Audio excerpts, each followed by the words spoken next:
পৃথিবীর সবচাইতে উষ্ণতম রহস্যময় এই নদী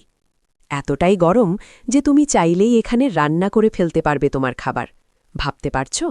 শুধু খাবার নয় এখানে হাঁস মুরগি পাখি এমনকি যদি কোনো প্রাণী অসাবধানতাবশত পড়ে যায় তাহলে জীবন্ত সেদ্ধ হয়ে যাবে নিমেষে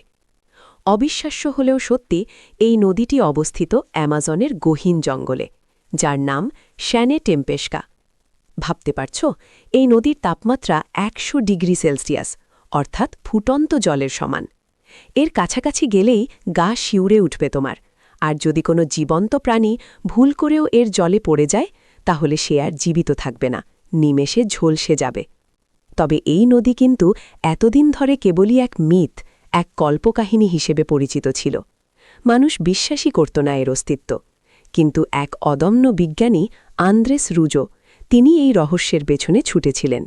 2012 সালে অ্যামাজনের গহীন জঙ্গলে তিনি খুঁজে বের করেন এই অবিশ্বাস্য নদীকে রুজো যখন প্রথম এই নদীর জল পরীক্ষা করেন তখন এর তাপমাত্রা ছিল অন্তত 60 ডিগ্রি সেলসিয়াস ভাবতে পারো 60 ডিগ্রি সেলসিয়াস জল মানে কতটা গরম কিন্তু প্রশ্ন হল এই নদীর জল এত গরম কেন এর পেছনের আসল রহস্যটা কি আদিবাসীরা বিশ্বাস করে এই নদীর উষ্ণতার পেছনে আছে এক কিংবদন্তি ইয়াকুমামা নামের এক ভয়ঙ্কর জলদেবতা তাদের মতে দেবতাই নদীকে উত্তপ্ত করে রেখেছে এটা কি সত্যিই কোনো দেবতার অভিশাপ কিন্তু বিজ্ঞানীরা এর পেছনে এক ভিন্ন কারণ দেখিয়েছেন